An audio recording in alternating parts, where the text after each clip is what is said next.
Good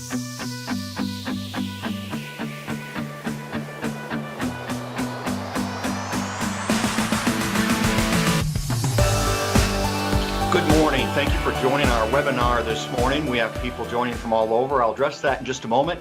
My name is Randall Gillespie, and it is a real privilege for us to be able to introduce you to this important topic. A couple of comments I wanted to make. First is to welcome our agents from around the country. Thrive is in about 60% of the United States, and we have business partners throughout those markets, and we're really thankful for them. Thank you to those of you who have joined, our builder partners as well, just business partners in general. We have a number of folks from varied areas, and we are thankful for the opportunity to work together with you. In fact, that's the purpose of this call, of working together and bringing those synergies together. Special note, by the way, we have a number of live in-person webinars that are going on with Mike Puente's team. Josue, thank you for your team as well, hosting a personal event, as well as Gracie. Thank you for you folks who are even bringing in some of your business partners locally to a live event. We're excited about what we have to offer to you. In fact, I'm sitting in the beautiful Colorado. Had to close the blinds here so that the visual is a little bit better as far as the lighting. But as I'm sitting in Colorado, we had a meeting here yesterday, and I think it's relevant to what we're talking about here.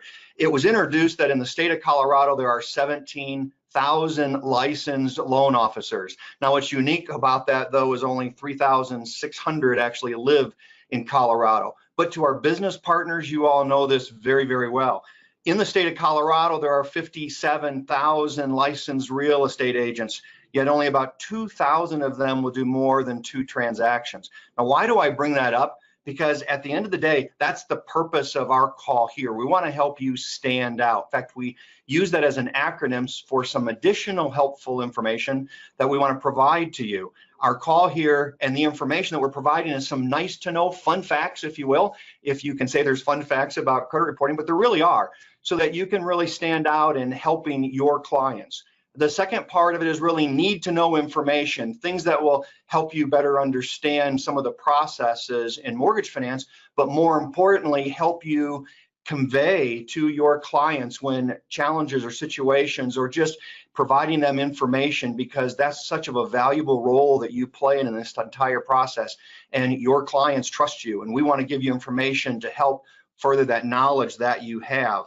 But also the purpose here in general is we want to be a premier lender, and you want to be a premier realtor. So as we look at those numbers just in Colorado and expand that out to all the people on this call, the way that those who are successful do more business by increasing their knowledge. And that's what we want to be a part of, is partnering with our partners and increasing our knowledge to help us stand out collectively. There are 3 main needs of home purchase. If you put it into those buckets, it's credit, which is what we're focused on here today. It's also income and assets and how that is calculated and how it's considered. And the third part of it is the collateral, the appraisal piece. All lending is basically with those 3 particular categories. And so we're going to take the next 90 minutes to specifically talk about that one key part, credit. And what's also important about that is it's the number 1 piece of knowledge that can help us get more clients into homes. The HNR Thrive name, as we broke it down as an acronym, stands for ownership, home ownership specifically. We want to help people get into homes and be responsible lenders. So that's what we're going to make sure that we help you with on this call, as I committed to, is giving you that information that's going to help you increase your marketing from a standpoint of the cost you have to acquire a client, and then have that client who wants to be a homeowner not be able to qualify due to credit. We want to partner with you to help them. And think about that. With the number of people who aren't qualified that reach out to agents and builders, our business partners, on a daily basis, if we can just help double the number of transactions you have by incubating and educating those borrowers into a position to buy, then we all win. Your costs go down, and we help our primary mission of home ownership. Now, there are going to be 3 specific times that you're going to have to participate in this. If you look at the bottom right of your screen, you should see a question box down there. And at any time, you can start asking questions. If you feel like it's a question that's more elaborate and needs a personal touch, then please reach out to one of our Thrive associated loan officers, and they'll even put you in touch with one of our speakers or make sure that you get your question answered, not just today, but in the days and weeks ahead as you have questions or need them answered. On the ones that you have that we will be able to answer this morning, we will make sure that we do that, and you'll have 3 specific times that we're going to be addressing the questions that you write. So at any time, you can start filling that out. Feel comfortable to do that. I'd like to quick talk about then our agenda specifically here. We're doing our welcome now, and then we're going to get into credit facts, the whole reason why you're on this call. I found it intriguing that after being in this business 29 years myself, I was in the business for probably 3 or 4 years before I truly even understood some of these details.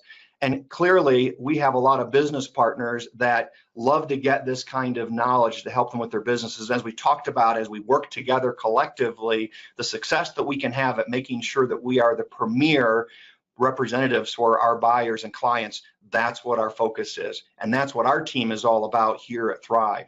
So we're going to go through those credit facts, and then there's going to be some credit knowledge Q&A, some questions that we have already established that just helps people kind of get an idea of what are some common questions and answers that some people don't know. As an example, what does FICO stand for? And what is its purpose? What does it really mean? We all talk about the score, but what is it trying to accomplish? We're going to cover those kinds of things. Some things that may be basic to others because we have some very highly educated and knowledgeable people on this call that are participants on this call, not just speakers.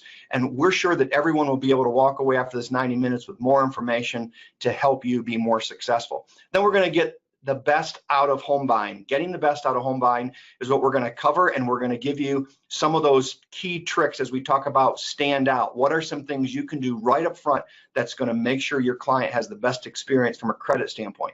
And then we're really excited about talking further about our lead generation program, because as a lender, we're not only wanting to make sure your client is taken care of and given the best of care. When you look at our performance on that, it's undoubtedly one of the best in the industry when you look at the experience we provide our clients. And it's because of our partnership with our business partners. And we want to give you a little more information to help that be even better from the very beginning, and with Thrive for Home to bring more folks into the home buying process. And then we have an Ask the Underwriter. They are real people. They don't have horns and they're not evil. They are really sharp folks, and we got some of the best in the business that we're going to be able to share with you today and give you an opportunity to ask an underwriter on a variety of topics. It may even be beyond credit, but we're trying to focus specifically on credit here today. But if you've got questions right now that would help you better do your job, better provide and perform for your client, then we're going to give that information. And that's what we want to do through the Ask an Underwriter. Please, if you would, we do have requirements from a confidentiality standpoint, so we will never use individuals' names, and we will make sure that when talking, we're trying to avoid a file-specific situation. But if you could broaden the question to what you know other realtors, builders, and lenders are dealing with, then we can make sure that we are answering that question, giving you information, and helping you in the success that you are striving for. And then we're going to have some final comments and closing comments. So if you'd stay with us through the entire time, we'd very much appreciate that. And now what I'd like to do is talk about those underwriters and some of our panelists that are going to be coming on the call next. After our keynote speakers. Celine Kellum is our Chief Operating Officer, one of the best in the business, just recently recognized as well nationally for the performance of Thrive and for her individual success. And she's got 3 top underwriters that we are privileged to bring to you today: Lauren Black, Kara Julian, and Christine Nasler. These folks are going to be able to ask and answer questions that you ask so that you can get the most out of this 90 minutes. And then what I'd like to do now is introduce our speakers as JB and Mike come on. But let me first just simply say we're privileged to partner with one of the top 4 credit reporting agencies in the country. It's important to us to always have the best partnerships so that we know, as you are the coach bringing the client, and sometimes it's even a client that we're able to bring to you, but you're the coach bringing it all together as that business partner, the builder or the realtor. We have assembled a team as well to then partner with us that ultimately partners with you, and we're proud of this association. Specifically, they've been in business for 85 years and have 160 different credit products. Now, some people say, what more is there beyond just a credit report? Well, you will get some of that information here today because we live in a very sophisticated world, and there's a lot of technology and a lot of information, and ultimately credit reporting agencies specifically are in the information business. But we are privileged to have these folks with us on the call, and I also want to thank all of our support staff and those who have dealt with the technical support that is going on in order to provide this kind of webinar and technology to you, and all of those behind the scenes, our agents and our realtors and our builders and our staff itself at Thrive Mortgage that is able to present this here today. So without further ado, JB Manning is a well-known and respected individual, 29 years in the business, and has a degree in finance and economics. And you're going to find out that people with those kind of degrees are still fun and can really provide a lot of information. But I'm thankful for JB being on the call. He's the National Sales Director for Credit Plus and a great partner that we have that is helping keep our costs down for you, for our client, and ultimately also providing the best information so we can get people into homes. He also has with him Mike. Mike represents the western half of the United States, so Colorado here, I'm sure, where I'm sitting here today. Mike has 19 years in the business and joined Credit Plus in 2005 after running his own credit reporting company. So there's an enormous amount of knowledge and expertise. We wanted to bring you the best for this webinar. So without further ado, again, JB and Mike, I'm going to turn it over to you. Excellent. Good morning. Good morning. We can hear you, at least JB. Hey, good morning, everyone. Good morning. Thank you so much for having us. We really appreciate it. Randall, what a tough act to follow. You are incredibly smooth. I wish I had a little bit of your talent. Mike, thank you for joining as well. And as Randall said, Mike is part of our management team and runs the western half of our of the accounts that we cover. So Mike, thanks for being on. So let's just dive right into it, folks. Let's talk about credit facts. This is kind of a little agenda that we'll follow. We're going to talk about some definitions and history. We're going to talk about components of credit scoring. We're going to discuss scoring models. We're going to give you a few client resources. Mike is going to take you through some recent news in the industry, and I'm sure we'll answer some of your questions in advance in that section. And then we're going to talk a little bit about how lenders use the data. So let's see, what is next, guys? There we go. Let's start with the basics, okay? So first thing out of the box, what is the definition of a FICO score? A FICO score is a risk indicator that will let you know the likelihood of a 90-day delinquency occurring in the next 24 months. You know, we all hear FICO score all the time, but very few people actually know the true definition of what a FICO score is. They range from, the model ranges from a 300 to 850, and of course FICO, if you are not aware, stands for Fair Isaac and Company. That is the company that whose algorithm we all use in our business. There are 10 different scorecards. Think of these as buckets. There are 8 positive buckets, 2 negative buckets, and you are placed in a bucket or a scorecard kind of based on your kind of an aggregate of all of your credit history and experience, and that's just some of the technology that they use to generate your score. We won't drill down too far into that because it gets really, really complicated. As you have seen over time, credit scores are not identical, right? So even though you're looking at a credit report and your applicant or your borrower has the same trade lines, the same information being reported on a credit report, the scores may vary. And that is because each one of the bureaus has tweaked the FICO model just a little bit to suit their data so that it fits, you know, into their needs. Mike, anything to add to that? Yeah, no, I think you covered it right there. Like, you know, a lot of times we do wonder why the scores vary, you know, based on each bureau. But it is, they all have their own secret recipe per se, and we'll talk a little bit more about scores here. What are some of the other scores and some of the up and coming scores? But I think that really covers it. Okay, sounds great. All right, let's talk about the history of credit scoring a little bit. As we said, Fair Isaac and Company is the company that, you know, whose algorithm we're using. They were founded in 1956. In 1975, they developed a FICO model for Wells Fargo. In 1995, Freddie and Fannie recommended that mortgage lenders began using the FICO score.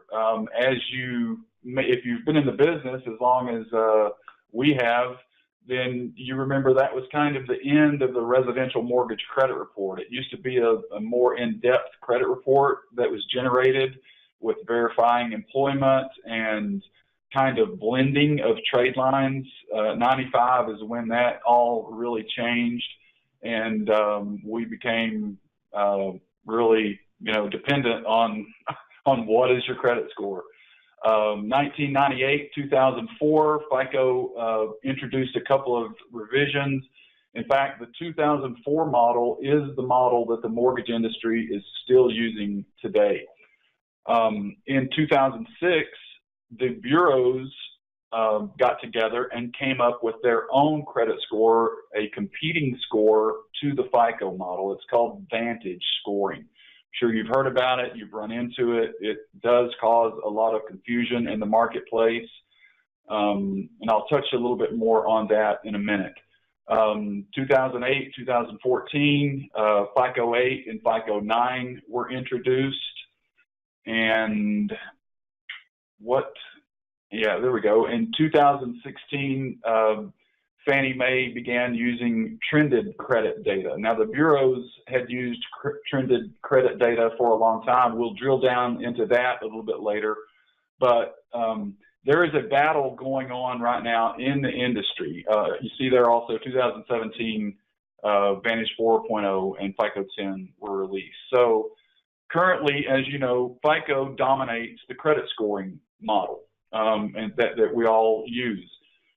The bureaus see an income opportunity there and a little bit more of control of what is being put out there by creating their own score model called the Vantage score.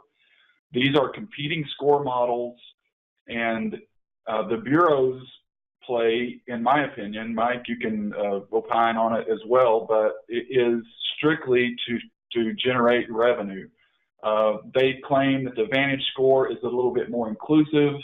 It has a greater population, of qualified applicants, and they are really lobbying our industry to get that to replace the FICO score. Mike, you got anything else on that topic?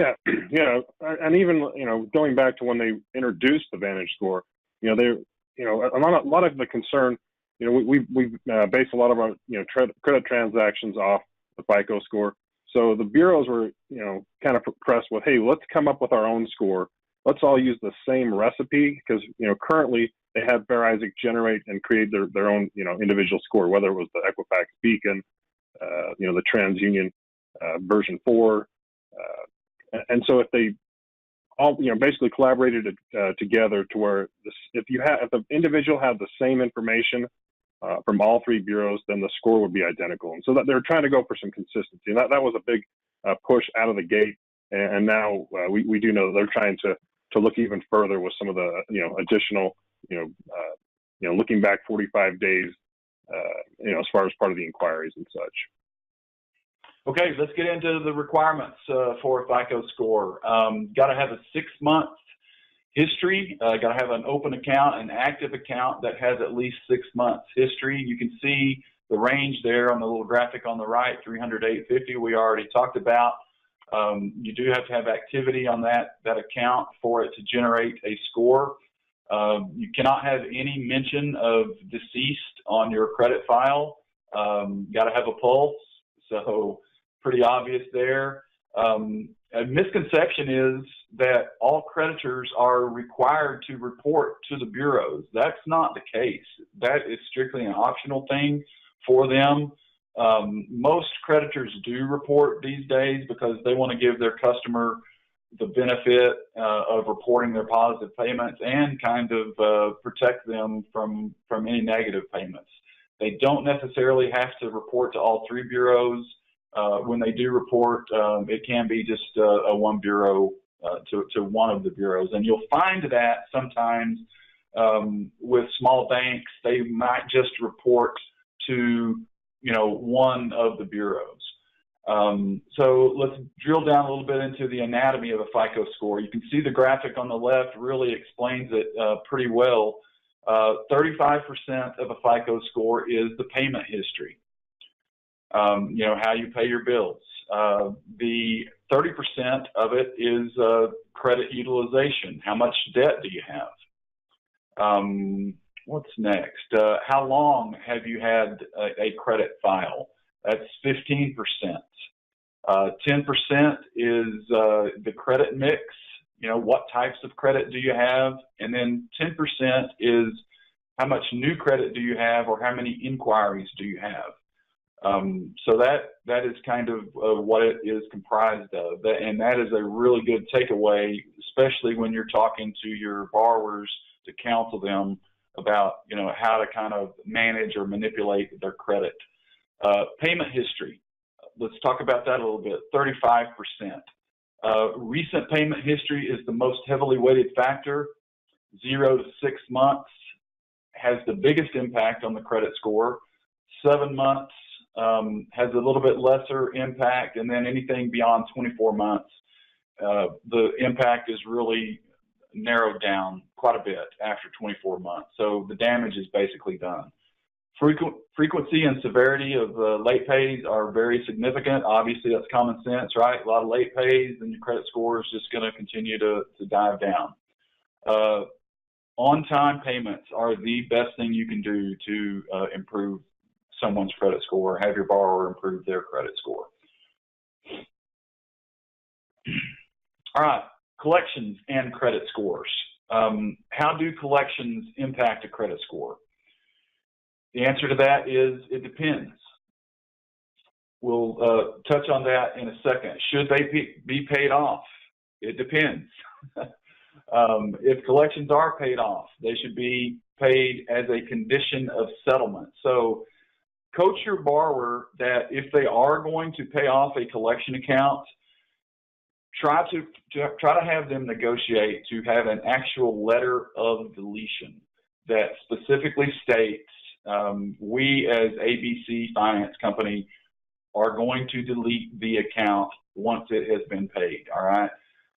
Sometimes your borrower will get a very vague letter, and so if you're entering the rapid rescore process and you're trying to use that letter to show that that collection account has been paid off, sometimes it's not sufficient. So you really need to have a good, strong, detailed letter if they are going to be a part of a settlement with a collection company. Mike, anything else on these two?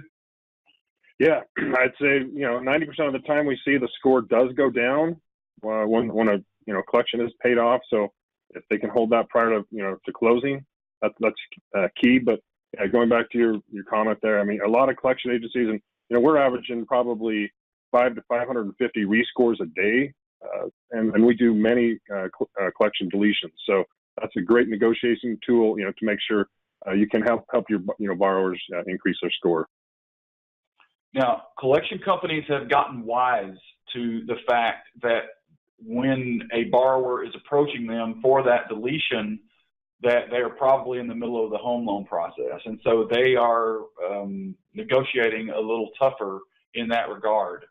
But, and that's why it's so important for you to coach them up if they are ever in that situation. And if they have been with a credit repair agency and they have disputes on collection accounts, those are not being factored into the credit score at that moment. But if an item is in dispute, it's not considered. So typically, when that dispute comes off, the credit score is going to go down.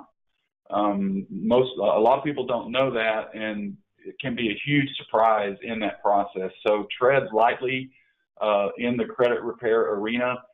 As you see there on the bottom, the pro tip, Thrive uses credit score simulators to show you and let you know what type of impact you're going to have if you actually do pay off the collection account. So certainly you're in great shape with them in that regard. Okay, let's move on. Account balance is 30%. Revolving accounts, credit cards weigh more than installment loans. Biggest factor is credit utilization as a percentage of the available balance. $25,000 or $2,500 balance on a $10,000 credit limit is good. $2,500 balance on a $3,000 limit is bad. You want to try to keep your borrower's utilization of their overall credit amount at under 30%, maybe 35%, but conservatively, you know, as in this example, 25% is better. So having a few small balances, here we go, a couple of other revolving account tips. Do not close any revolving accounts, okay? Only open accounts after you have run, after you've let Thrive help you with running a score analysis. This is the point I was trying to get to a minute ago. Small balances on multiple cards is better than one large balance. You'll see a big, and your borrower may be able to shift some things around. You know, if they've got open credit, they've got one card they use everything for, it's a $7,500 limit, but it's right at the top, and they've got available credit on other cards, you might have them move some of that around so that their utilization is down. You'll see a pretty good bump in credit score by doing that. And again, Thrive, your LO can definitely help you manage that aspect of it. Okay, credit history, 15%. It measures the length of the time the accounts are open. Don't close your oldest open account. That is something that is really helping your credit score. Keep a low balance on your credit cards of $80 or less. Before you are going into a credit transaction like a mortgage transaction, put some activity on that card a month before so that it has time to get reported. And then, you know, once they're in the process, you know, they can pay it off, but, you know, use it at least one time a month prior to the credit pull. Okay, types of credit, 10%. The more diverse the mix, the better the impact. As you can see, you know, obvious things here: mortgage, auto loans, revolving, installment. One thing to note here is, in also kind of coaching up your borrower, is that finance companies are bad. If they're using a finance company, the bureaus have done studies that people that use finance companies are a higher risk. Mike, anything else on that topic? Yeah, and I think, you know, just in looking at these different breakdowns, it's very important, you know, as you led out with a conversation, how the different scores are created or factored by the different scorecards. So that's how these scorecards play out. You know, depending on what type of credit mix, depending on what, you know, what your balances are, the history, it'll you know, move you from one scorecard to the other, and that's why you see, you know, significant variances in the different scores from each bureau based on, you know, when your information has been reported to the bureaus. Thank you, sir. Okay, new credit inquiries. Newly opened accounts, number of new accounts versus old, they all factor in. Inquiries do affect credit scores. Okay, number of recent inquiries do as well. Reestablishment of positive credit history. You know, somebody's had a couple of late pays, now they're trying to get back on track. It just takes a little time, but as we said a minute ago, the best things to do are just make your payments on time. Pretty common sense. So, pro tip: advise your clients not to open any new accounts when shopping for a home loan. Okay. Also advise them don't purchase anything during the home loan process. I wanted to give a shout out to Thrive when I started this, but is that Thrive is cutting edge. They are one of our top tier customers, and they do things as well or better than, you know, 95%, 99% of our customers. They have a way of monitoring, you know, any new inquiries. So during the home loan process, make sure, even after your borrower gets a clear to close from Thrive, Sometimes they'll go out and say, okay, now it's time to buy new furniture or a new auto. Make sure they don't do that. That can affect their debt to income ratios and can actually blow up a deal. It's happened before, and it's such a shame, you know, when you've got a nice realtor relationship, and it's just a hardship for everyone. So major point there, make sure that they don't do anything new before or during the home loan process. All right, new credit and inquiries. FICO model considers inquiries for up to 12 months. Consumer credit hits. So Mike, why don't you take this one? Do inquiries affect a drop in your credit score? Yeah, it's actually hard to determine exactly how much it does impact the score. But one thing to keep in mind is, you know, that the inquiries, you know, within, like, the scores don't look at inquiries from the last 30 days. So basically, if you have an inquiry that was, you're doing some mortgage shopping or doing auto shopping, the system and the FICO score will not actually, those inquiries will not impact the score. So the other key to keep in mind is if you have, multiple inquiries, within a 14-day period, currently that's the current mortgage scores we're utilizing. They treat those as one. The newer scores that FICO is introducing, it actually allows the consumer a 45-day span to do some shopping. So one thing to keep in mind, those recent inquiries do not impact. It just, it takes, there's basically like a 30-day buffer. So there is great debate on that topic inside, on the credit side of the house. FICO, as Mike said, states that as long as you're shopping for the same type of inquiry, auto, mortgage, within that 14-day period, that it is not going to have an impact. But as long as we've been in the business, we've had, anecdotal evidence from our customers that say, hey, yeah, it's dropping their credit score a little bit each time. So we're kind of giving you both sides of the coin there. FICO says one thing, but just kind of keep an eye on it. And again, best thing, don't do any kind of inquiry, during the home loan process. Okay, scoring facts. The models are proprietary. You'll hear companies that think they have, they'll tell you, hey, we've got the scoring algorithm figured out from FICO. Well, maybe you're close, but FICO literally has people at their company that are called scientists, and it is a real sophisticated math calculation. And so for anybody to say that they have figured it out, don't believe it. Mike, anything else here? No, we run into that question every day. Dispute anything that's erroneous. Again, be careful on disputes. It's something that you have to do if something is in error, but it can really affect loan processing. And of course, your score will change over time. Okay, how to maximize your score. As you saw in the graphics before, 65% of a credit score is based on payment history and credit utilization. So that's the biggest driver. Take care of those two things, and you should be mostly good. Okay, don't close any accounts in good standing,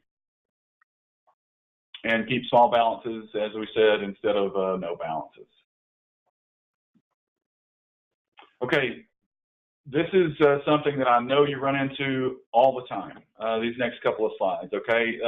The mortgage industry, Fannie Mae, the government guarantee agencies require that all mortgage lenders use these three models that you see right here. TransUnion calls their model Classic 04. Experian calls theirs version 2. It's also the one we said was created in 2004. Equifax uses the Beacon score, 5.0. All right, they're all a little bit different, but they are specific to the mortgage industry. All right, those are the models the mortgage industry use. But how many times have you run into a borrower that says, hey, yeah, my score is, 870 or, some crazy high number. And then you pull your mortgage, Thrive pulls the mortgage report for you, and it is way down. So we refer to those as FICO scores.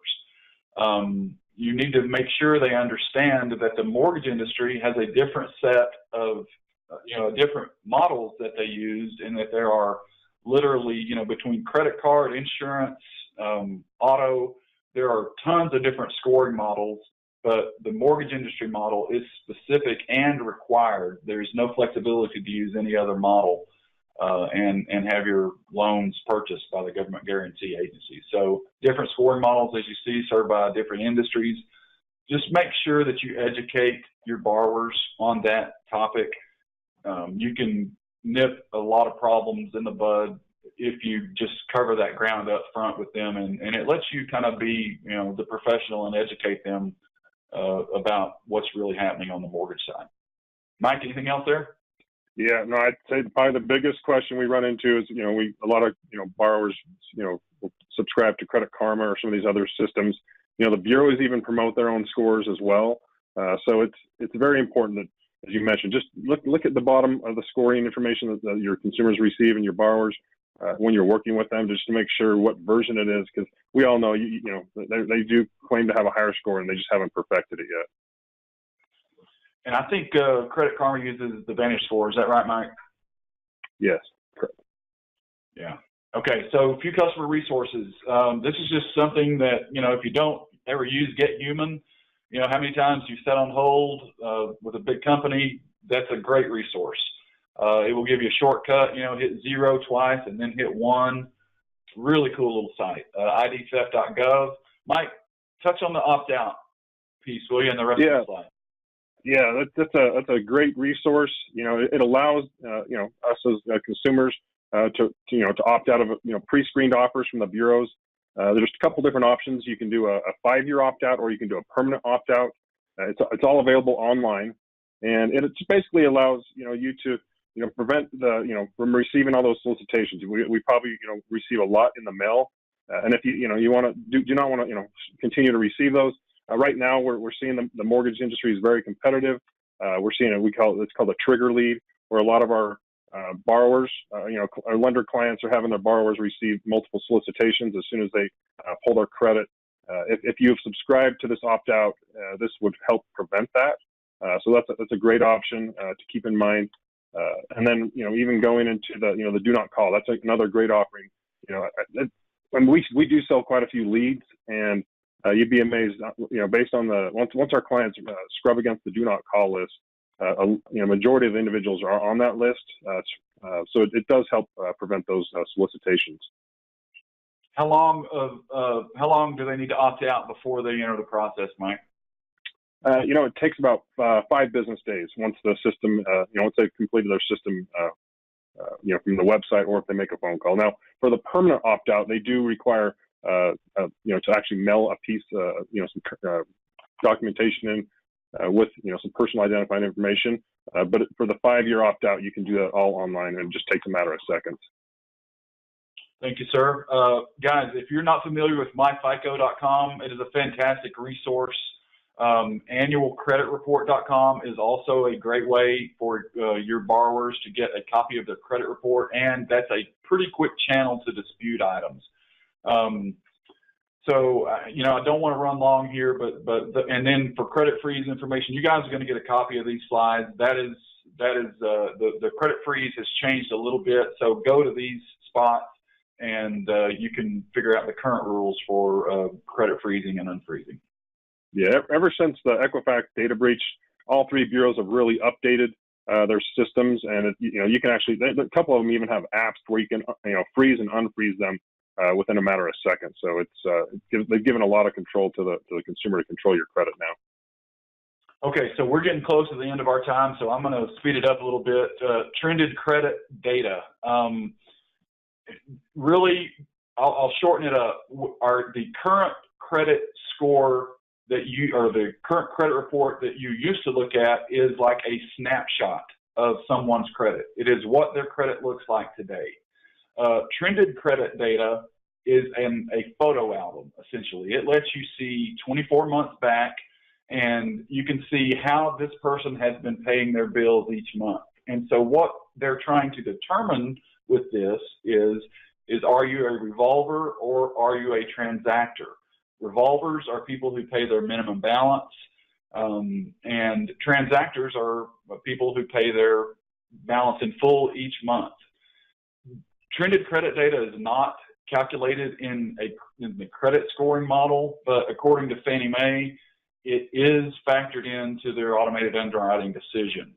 So, it's just something that really doesn't mean that much to you probably as a real estate agent, but you'll hear the term, and the best way to look at it is as a snapshot versus a photo album.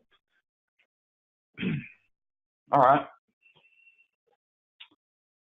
It also just gives you a little bit better picture of the borrower. It helps minimize investor risk, and we'll just skip on past this, but it is something that is definitely happening in the industry. These things right here are excluded from the trended data calculation, and you can see here what I mean by the photo album. It shows you the last 24 months, of how it's being reported. There you go. Right there, you can see it goes back. This is an older example, but all the way from November of 16 to back to 12 of 14 on this particular example. It does make the credit reports a little harder to read, but and other industries have been using, credit card industries have been using trended data for years. Mortgage industry was late to the party. I'm not sure why they started doing it in 2016. It significantly raised prices on credit reports, but that's where we are today. All right, Mike, all you right here. We got about 5 more minutes, I think, at most. So okay. Get at it. Excellent. Okay, excellent. Yeah, so a lot of recent changes in the industry. Probably the biggest is from a consumer's standpoint. They've noticed there's no longer liens and judgments on the credit files. There was a lawsuit with about 30 attorney generals back in 2012, 2013, and as part of the settlement, if the bureaus could not confirm, verify the PII, so basically verify the name, address, and either social or date of birth on the judgments or tax liens, they were to remove those from the credit file, and basically out of the gate, it removed about 95% of them. The bureaus still had some issues with their data, and so they actually removed all of them in April of last year. There are reports out there where we can still access that data, but one thing it's they no longer show on there. I mean, bankruptcies will still show on there, but not the liens and judgments. And honestly, a lot of the data and research they did, there wasn't significant score increase.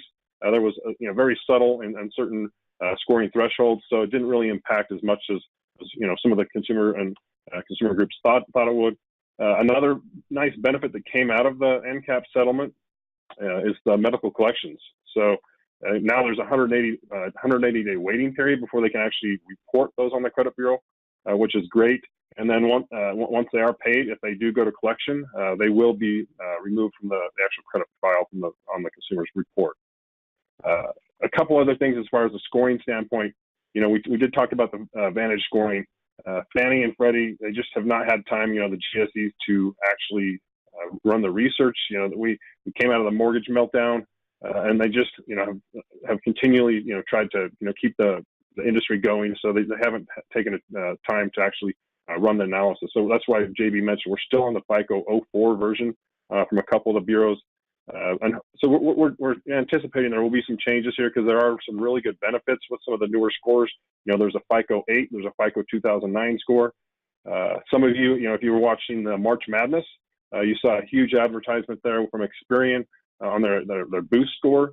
And what that allows the consumer to do is basically they can subscribe and you can add either utilities, you can use cell phone data, and what they do is they have the consumer set up an account. It allows the Experian to drop down with one of their partners into your checking account, and they will actually validate the reoccurring payment. So it's just another option. We're actually starting to see these types of accounts showing up on the consumer files. One thing to keep in mind is they do not impact the FICO 04 score. So only the newer scores. So for the auto lending industry and some of the other industries that utilize the newer scores, they will actually reflect that. But as far as showing up on the consumer's file, they are now appearing on the credit file. So it's just another way to try and broaden the opportunity. So if you do hear that information, from your consumers when you're out there, you just have a little more information at your fingertips. Okay, this is just a quick slide. Thanks, Mike. A quick slide of kind of where we are with consumer credit, something you can look at when you get the PDF. As I said, Thrive Mortgage, extremely innovative. I cannot brag enough on what they do to make your lives better as realtors. They use one of our tools that's called Credit Assure. So on each credit report, there's an indicator that says this credit file may have a potential score improvement that you might want to go investigate. Wayfinder is a tool they use through us that is essentially a roadmap or a game plan for someone who needs to get their credit score to a certain point. That might help you avoid dealing with a credit repair person. They also have a what if simulator that says, okay, well, what in the case of moving around balances, you know, you've got a big balance on one card, you're trying to spread it out over the other cards. What's going to happen when I actually do that?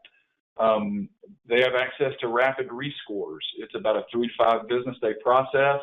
And it's mainly used in the mortgage industry so that they can get your borrower's credit score improved quickly rather than them having to go through the bureaus, which may take 30 or 45 days. Lending Hand is an outsourcing tool where they come to us for a little bit of extra expertise in kind of generating a roadmap. And then our score educator, we've got a partnership upcoming with Experian, and it's not out yet, but it is going to be a kind of something that may intertwine nicely with the score incubator that you're going to learn a little bit more later. All right, what's next? There we go. Okay, well, time to try to stump the credit experts. Any questions that you got? There actually have been, hi everybody, there actually have been a handful of questions that have come in. That was a chock full segment of some great information. Thank you very much for sharing all that. And just a couple of these questions are going to be real quick because you did address them, but I just want to run through a couple briefly. So Nick asked us, how do the credit bureaus rate consumers who use credit cards but pay off the balances every single month? This kind of relates to what you were talking about with the whole trended credit data and analyzing that. So from y'all's perspective, you mentioned, and correct me if I'm wrong, but you mentioned that it doesn't necessarily impact their score, but it is going to have, it could be a compensating factor that's taken into consideration when they go through automated underwriting. Is that correct? Mike? Yeah, that's 100% correct. You know, as far as the FICO score, it's just a snapshot of that day that the bureaus, you know, had reported the information. But from Fannie Mae's standpoint, yeah, they're using that data behind the scenes. We've asked, you know, to try and get, you know, some white paper, some additional information on it, and they still haven't released any of that stuff to us. But that is the whole goal of the trended data. Okay. Well, Nick, thank you for that confirmation. Nick also had a good follow-up question, and on a little bit different take in relation to the FICO scores, which I still love that terminology. For me on the mortgage side, that's hilarious. But is there a push to standardize scores so that consumers aren't misled by the FICO scores? And so what do y'all see, just kind of recapping a little bit more of what you guys are seeing on the credit side of the industry? What are those conversations looking like? I don't see any. I mean, there is a battle between Vantage and FICO, but as far as the industry trying to get together to standardize it, I think there are too many other people now making money off of FICO scores. I think it's pretty far down the road. You know, Credit Karma, all the other places like that. I think it's just going to be there. You just got to educate your borrower, you know, about the differences in the credit score. Yeah, we've tracked a lot of the feedback from the, you know, the CFPB. You know, they do actually have to disclose more information now. Back in the day, that it was a little more subtle on, you wouldn't really know if it was a FICO or a FICO score. But now it clearly has to be identified, and you'll notice that, you know, especially for those, you know, consumers that have a monitoring service or subscribe to some of these other scoring services. Gotcha. Excellent. Yeah, it's one of the, from the originator standpoint, it's one of the more frustrating conversations to have with clients who are coming to me saying, "Oh, my credit's 680." Well, no, that's it's actually 620, and your rate just went up a couple ticks. But yeah, that's fantastic information. Thank you, Nick, for the questions. Before we move on, one more quick question, and then we'll bring Randall back in to cover a couple of topics that he was wanting to cover. One question from Christy: how long does it take for the opt-out to take effect? Did I hear you correctly? You said 5 business days? 5 business days, yeah. 5 business days. Excellent.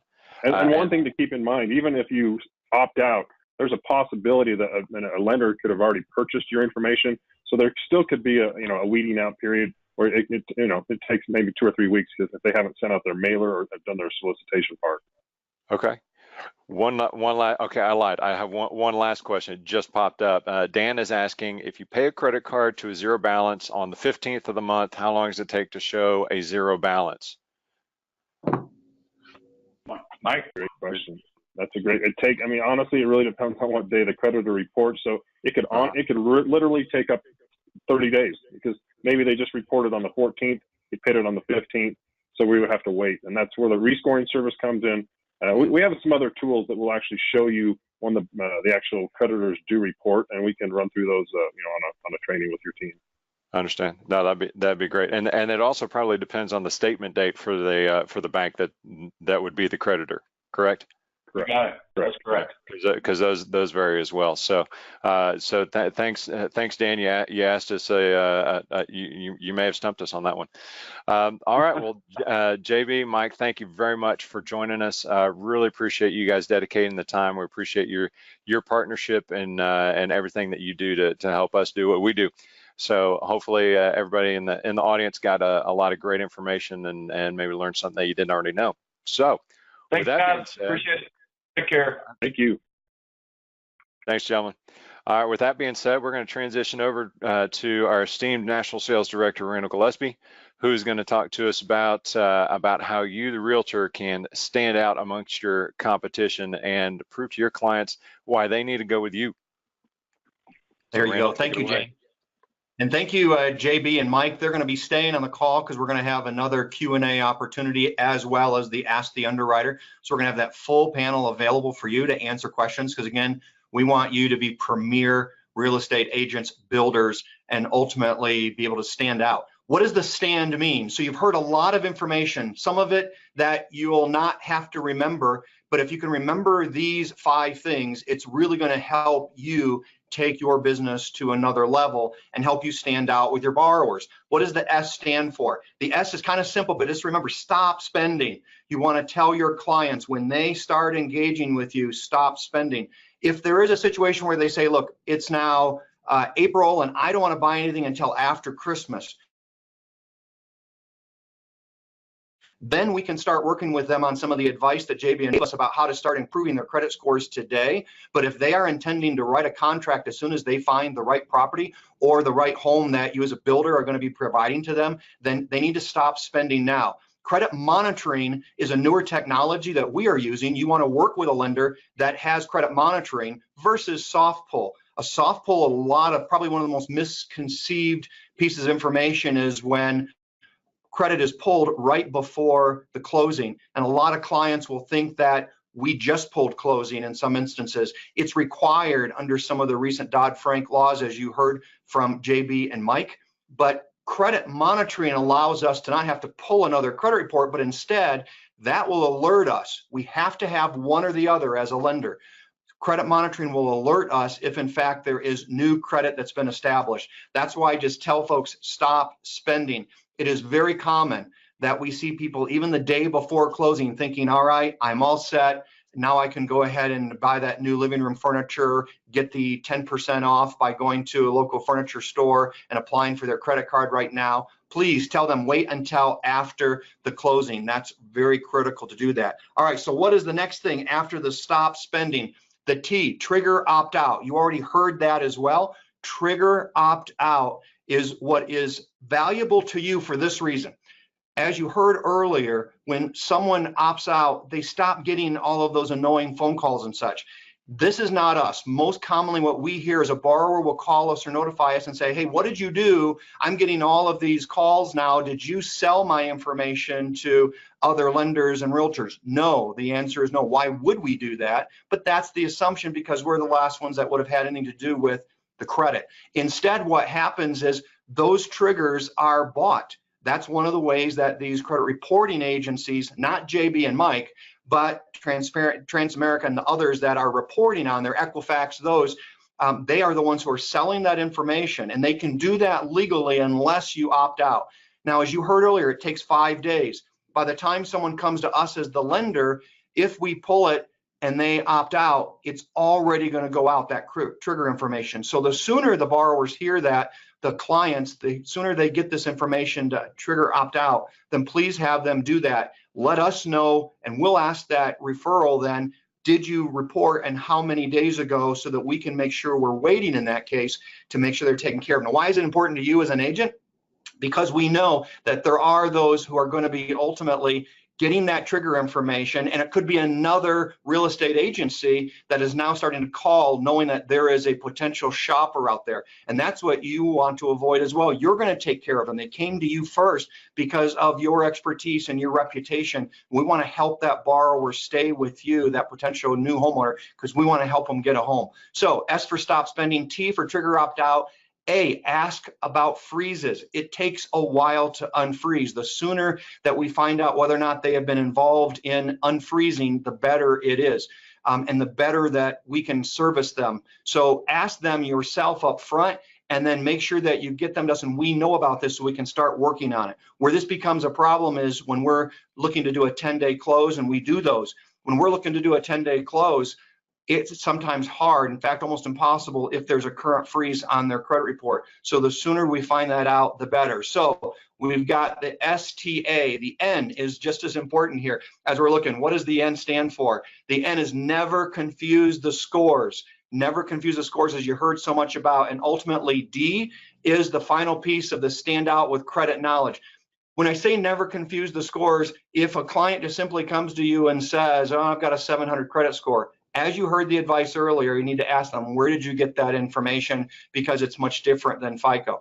And do ask about credit history, the simple question that credit reporting agencies will advise, just to simply say, do you have established credit? And you'll get a lot of information from that. We realize, in fact, we've got partners that are not on this call because they say, we just want to rely on you to be the experts. And you know what? That is what we intend to do as your partners.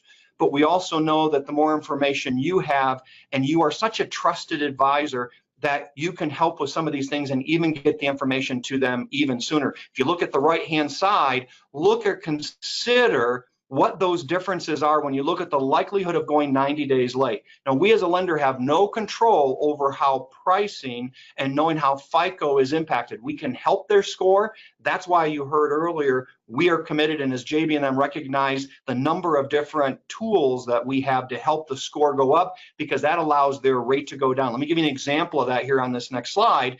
Rates go down as risk goes down. And this is an example that every lender has to follow. This is based on secondary market, which is where lenders go for Ginnie, Fannie, Freddie. You've probably heard of those, are the GSEs. All lenders do lending the same way in that regard. We don't have overlays, so we can be as aggressive as we can in order to take care of a customer and help responsible home buyers get into a home and help them become homeowners. That's our passion. So that's an example of that. In fact, let me give you another example here as we then talk about one of the products and services that we are rolling out as an organization. So next, we have what's called our Thrive for Home. What is it? It's a buyer incubation program. What that really is about is that there's so many clients who want to be homeowners. We know from rents and the rent costs and how those have skyrocketed. The cost of homeownership can be so much less than renting, and we are committed to helping you grow more homeowners. This is a program that allows us not ask the question of if they're qualified, but when they're qualified. We're very unique in rolling out this program. Again, we call it Thrive for Home. And what it's doing is it's allowing us to start working with and incubating that borrower. And here's a really cool statistic that a lot of people don't know. I've had the opportunity to work with HUD-approved housing counseling agencies for years. And there are some great people in every community that is out there. Some of you might teach at some of those education seminars because they have realtors and lenders at those events to help them. There's an 8-hour course that they have to sit through. Sometimes it's 2 Saturdays, sometimes it's 1 day. And then they also have a budgeting time and a one-on-one session for the HUD-approved housing counseling agencies. But think about that number, 58%. 58%. If 100 people, and I have no doubt that the business partners on this call probably run into 100 people looking to buy a home that cannot qualify today. If you put 100 people into this program over the next few months, that means that within 12 months, based on these statistics, you could have 58 of them become homeowners. And that's a cool thing. That's what we are committed to. We do jumbo loans, we do new construction, we do everything. We run the gamut and have one of the widest selection of products in the industry. But we are really committed to this particular piece that we're excited about. But the other thing that allows us to do is take some time off your hands. Because if you've got borrowers that you are trying to help, if you've got potential homeowners that are seeking a home and they don't qualify, what is standard in our business is we might give them a couple pieces of advice, send them on their way, and maybe they'll call in back to us later on or communicate with us later on. But most of the time, they do not. We want to take care of them and keep them in a formal process. That's what Thrive for Home is about. So that when you ask that question, tell me about any established credit that you have, or do you have established credit? If that's the question you ask, if you right away hear that there are challenges, let's get them into this program and work with them. We might immediately be able to impact the score, as you heard, because we've got all those products, or it might be something that's going to take a little more time. You know better than I the typical cycle of a homeowner once they start to search for a home, and ultimately when they end up as a homeowner, even when they're qualified today. You still hear me? Wonderful. All right. So I see the video might have frozen. I want to make sure that I'm still engaged here. Here's an example, and I love this. This is one of the best testimonials that I have ever read in the business, and I'm proud of our teammates here at Thrive and what Thrive is committed to. And you can see here on this, what it's showing is that someone said, you know, most other lenders didn't really care and never called back. They didn't want to take care of that client. But our loan officers and our managers are committed to helping people get into homes. And we'll put them into this formal program that educates them, partners with them, and allows them to become homeowners. And what it allows us to do is we're going to keep regular tabs with you as the agent so that we can make sure that you know what the status is and let you know when it's time to reach out and keep encouraging them about new homes that are coming onto the market that they may be interested in. So with that, I'm just excited about the fact that we have all these tools to stand out, and we have tools to help more homeowners get to be homeowners, more potential homeowners get to be homeowners. So with that, I want to introduce some folks, and first and foremost, as we go into another Q&A session here as we're getting to the end, ask an underwriter. They really do exist. Some of you may have never met an underwriter. These are real photos. These are wonderful partners and professionals that are part of our team, and I'm thankful for that. So I would like to introduce Celine Kellum, our esteemed Chief Operations Officer. She is a tremendous asset in our business at helping people become homeowners, and I love her passion about getting people into homes to help you. So let me turn it over to Celine, and she's going to be introducing the team of underwriters as we collect Q&A. So right now, look down there at those questions. This is your opportunity to start asking some questions of underwriters, and it can be credit related, or it can also be based on underwriting situations or circumstances. So with that, Celine, I'm going to turn it over to you, and thank you for being part of this. Of course. Well, thanks, Randall, and happy Thursday, everyone. I'm very excited to join you guys today. I have had the privilege, like Randall said, to help design and support the loan manufacturing process here at Thrive for over 10 years. It's been fun. I have to admit, I do love what I do. We were asked to join the call today, so hopefully right now you're putting in all your questions as it relates to underwriting, things that you might have about consumers. Hey, I've heard this before. I've experienced this before. Is this the reality? So those would be great questions to put into our underwriting experts today. So joining me, I've got a dynamic trio of underwriting experts, as we mentioned. We've got Kara Julian. It's actually located in beautiful Denver, Colorado. We also have Christine Neisler in sunny Orange County, California, and we've got Miss Lauren Black, in Ashers Country, Houston, Texas. So together, like you can see, we've got nearly 60 years of collective underwriting experience, which brings great collaboration and even problem resolution when the time comes. So with introductions out of the way, James, I'm going to step aside and let's get the Q&A started. Excellent. Let's do it. So you underwriting managers, why don't y'all share your webcam so we can see your lovely faces, and we'll jump into some questions while we're kind of getting things going. Hi, ladies. While we're getting things going, make sure I'll reiterate what Randall said. If you've got a question, if there's some burning question in your brain that you've always wanted to ask an underwriter but never had the opportunity to ask it, then feel free to put it in the question box. Yes, as Randall was saying, our underwriters do exist. No, they do not get holed up and locked into an undisclosed location in some underground bunker. We do let them out occasionally, and here they are. So just to kind of kick things off, there's a couple of things that I was thinking of just in terms of as it pertains to credit underwriting that one of y'all would be more than welcome to answer in. What would you say from an underwriter's perspective is what are some red flags that underwriters typically want explained, even when you got a borrower that has 620 or better credit? So looks like they should fly through. What are certain things in the credit report that jump out in your mind?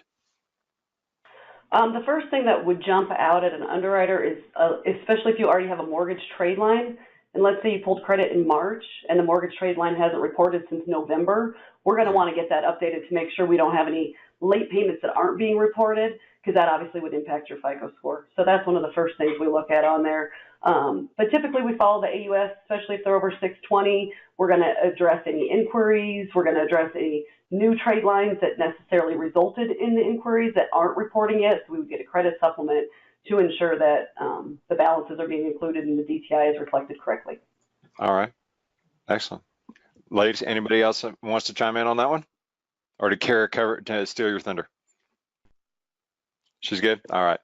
Let's kind of revisit the topic. We talked about it a little bit with Mike and JB, but let's revisit the issue of collections. How do underwriters view collections? Do you want to see those collections paid off, or is that not really your concern? Or how do y'all feel about viewing collections on a credit report?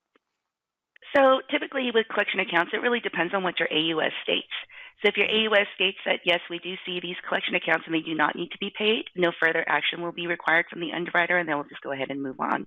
Okay. The only time that we will address it, again, is if your AUS requires either an explanation or documentation that those collection accounts be paid off. I understand. Good deal. All right. Let me throw out another question to you, what do you think is the biggest issue to y'all? What's the one thing that jumps out at y'all whenever an underwriter is reviewing a purchase contract and all the amendments that come in? What's typically one thing that you have a question about more often than anything else? Oh, that's a good question. You know, sometimes we see where there might be possibly a relationship between the seller and the borrower, and it's always super helpful whenever we see underneath the special provisions that, you know, hey, there's a family relationship here, because that does sometimes impact the loan transaction and the amount that we can lend. Mm-hmm. Some other things we look for would be when we get a contract, anything that's checked off that's supposed to be attached, we do look for those. So it's always really helpful to have those and provide them to your loan originator. And that way we don't have to call and ask later on from the title company. So non-realty items pops in my head a little bit. That kind of comes up often. And anytime you're listing a refrigerator, stove, those things are very common. No problem at all.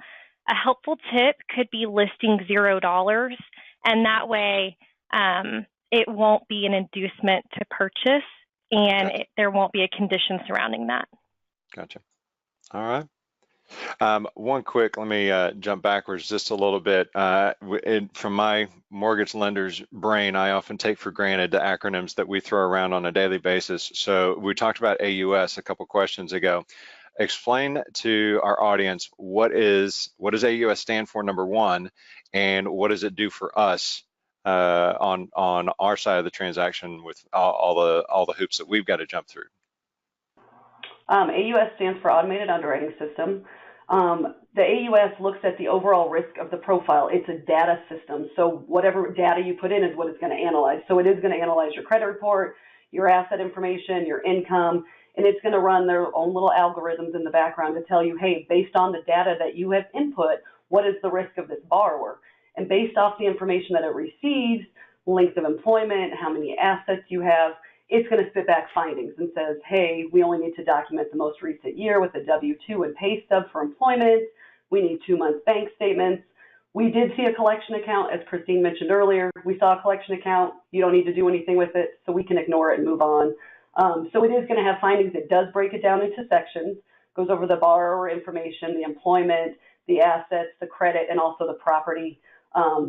Depending on the address and the information that's entered for that, you may wind up getting an appraisal waiver as well, where you don't even have to get an appraisal for the property. So that's exciting and interesting too when we get those, that one less thing, one less cost for the borrower as well.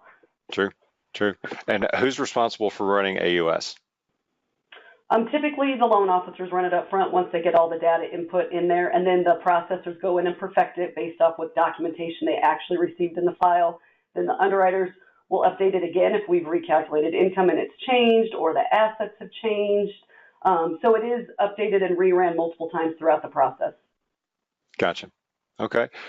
While sticking on this same vein of automated versus the automated approval, underwriting approval versus what an underwriter actually is designated for doing, can you explain the difference between an automated approval through AUS versus a manual approval, and how the two can differ when trying to provide loan approval by underwriting? That is a fantastic question, Matthew. Thank you for submitting that.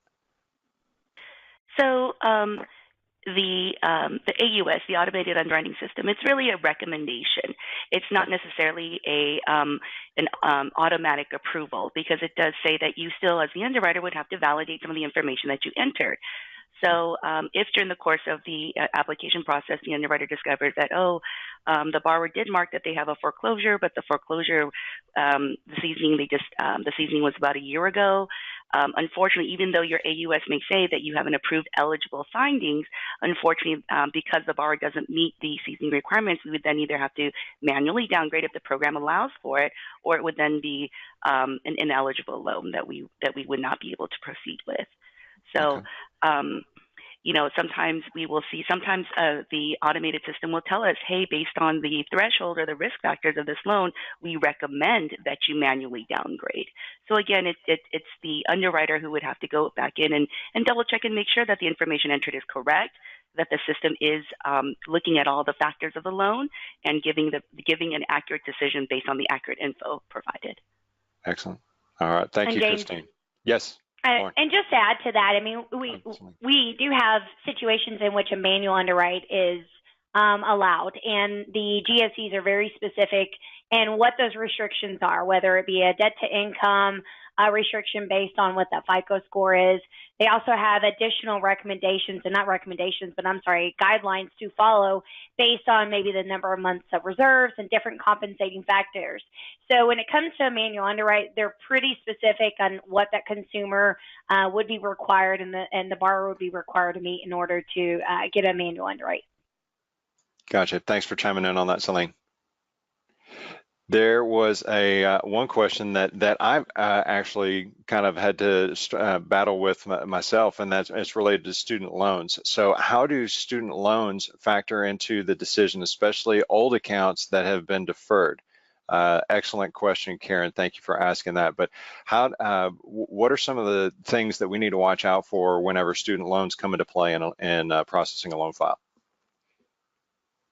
So as far as student loans, we do typically need to consider the impact of the debt on the borrower. If the credit report reflects a monthly payment, Fannie Mae will allow us to use that payment. However, if it reflects zero, then we do have to calculate a 1% payment based on the balance. Other, agencies, FHA, Freddie Mac, they have different requirements. Mm-hmm. But we do have to consider what that will do in the future whenever the payment is required. Gotcha. All right. Well, can anyone else want to chime in on student loans, or Lauren cover it all? You good? Okay. Yeah, that was a fantastic answer. Thank you, Lauren. one other little thing, and then we'll kind of start ramping it down. So if you do have a question that you want to get in, make sure that you pop it in there real quick. I want to revisit. Let me make sure that I'm not going through and reading an old question. I want to revisit a little bit on the non-realty items. Karen, not to call you out specifically, I know you and I had a conversation about this not too long ago, but in dealing with non-realty items, like you very clearly explained that, look, this is a guideline. This isn't just something that we're making up. What is it about non-realty items that is helpful for realtors to know when coming up with those contracts, just so they understand in their mind when a realtor says, hey, I need you to adjust this to 0, because it is a guideline. Obviously, we're not going to tell them go read the Fannie Mae guidelines, but when that does pop up and we want them to adjust that particular part of the contract, what's the best explanation that you can give to a realtor in terms of explaining the reason why? It affects the purchase price. So if you have a dollar amount listed on the non-realty items, you have to adjust the purchase price dollar for dollar. So we always say the best rule of thumb is take it outside of the whole transaction. Right. You see it all the time. You know, you buy a house, you're moving from Nebraska to Colorado, you've moved from a 1,500 square foot house to a 3,000 square foot house. The seller doesn't want to take all their furniture. They say, hey, do you want to buy some of this? They can do it outside of closing, and we don't even need to write it into the contract. They can write up a bill of sale and take care of it. No, nothing for us to see, nothing for us to condition for. But if they happen to write it on the non-realty addendum, then we do have to take it dollar for dollar and reduce the purchase price. So that's why we always say just change it to 0 and do a bill of sale outside of the actual transaction. Sometimes we do see people buying a second home that's on the beach, like a condo, that they want to buy all the furniture because, well, why not? They don't want to buy furniture and then move it into some place when they don't necessarily live in that location. So we will see contracts that the whole house, all the furnishings comes with it. As long as it's $0, it doesn't really matter, and they can take care of it outside of closing, or just not even do the non-realty to the purchase agreement itself. And like I said, take care of it on a bill of sale outside, not even part of the contract. You never even need to see it. Right. So making it a part of the contract is when it becomes problematic for us, simply because the guidelines are going to treat even $1, as minimal as that sounds, especially when you're buying a $300,000 house. $1 really makes a difference. Yes, it does. It's in the guidelines, and so that's why we have to be really big sticklers about that. So fantastic explanation. Thank you for that. And Kara, one final question for you. Sure. David wants to know, where can he get a moose hat like the one that's behind you on your wall? Hobby Lobby. Hobby Lobby? There you go. Got your answer. All right. Well, ladies, thank you very much for joining. Really appreciate your time. Appreciate everything that you do for us and making those of us on the origination side look like absolute rock stars. I don't think y'all get enough credit for what you do. So thank you to you and your teams, and we appreciate you being a part. So thank you.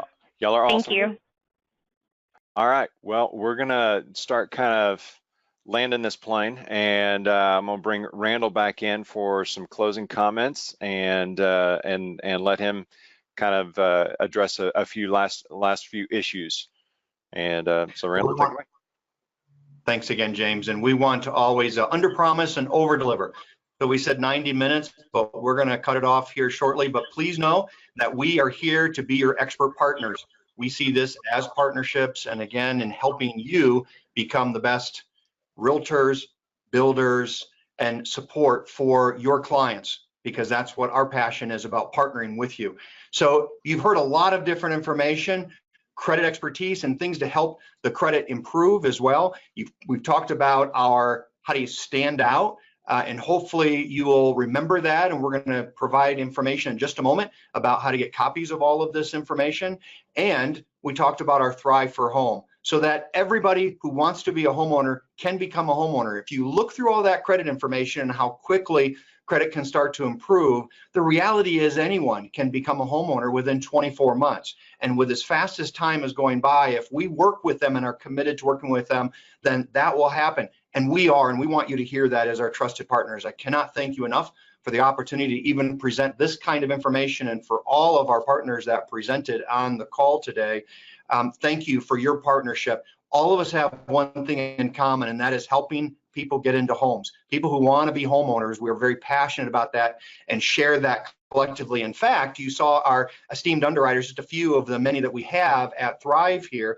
And I'm really thankful we do something really unique also, because there are so many different pieces that go into home ownership on the financing side. We do underwrite with human underwriters pre-approvals as well for those situations that might be a little out of the box or need some additional attention. Most lenders do not do that just because of the cost, but it's one of the things that we are committed to so that we can help make sure that that pre-approval letter that you have a better opportunity to get that offer because of the validity and what we stand behind when we are issuing those pre-approval letters. We're very committed to that. So we're excited about being able to offer that to you. So many of you have joined by phone, not just by laptop or mobile device. If you have registered, then please see one of your Thrive affiliated loan officers, because what we want to get to you is three things, or one of the three, or nothing if you don't want it. But we have three things. We have the copy of the slide deck. We will make sure that we provide that to you. So if you were trying to take fast notes, just know we will send this out to you so you can have these tips and tricks and really stand out to be a premier partner for your clients. The second thing is we can provide a copy of this recording. So if you have someone that you would like to listen to it with you, if you have some of your team members as a realtor or as a builder, and you've got salespeople that you think would get value from this information, then we want to make it available to you as well, since it's going to be another 3 months before we do our next quarterly virtual lunch and learn. But we have this on recording. And last but not least, this is always about demonstrating and documenting the expertise that we have. How do we stand out? If we don't make sure that our potential clients know about what differentiates us, then we don't have the opportunity to be one of those 2,000 in the state of Colorado, as an example, that are agents doing more business than the majority of that large number that we talked about. So what we have specifically for you is a certificate of training in credit expertise. So we will get you a certificate so that you can put that in your office or put that in your book as you are showing your potential clients about the value and what you do for them. So we want to make sure that you are seen as someone who is cutting edge, as we want to be cutting edge in this industry, not just using technology to make things cheaper or faster. We want to use technology to allow us more time to individually be involved when there's more time that's necessary. Tech and touch is what we're all about. That's what our CEO has led on, Roy Jones, and on behalf of him, I want to once again just say thank you for the opportunity to partner with you today on this event. Thrive Mortgage is headquartered in Georgetown, Texas, and we are in about 60% of the United States. And I am thankful for our partners here at Thrive that are part of our organization and give us the opportunity to represent you so well as current business partners and future business partners. So thank you very much for that. And with that being said, I just want to simply say or end with, Thrive is honored to be able to earn a partnership with you. So thank you for that. Thank you for all those who've been on the call, and we look forward to seeing you on our next virtual lunch and learn. Thank you so much. Make it a wonderful week and weekend. Take care now. We are ending the call.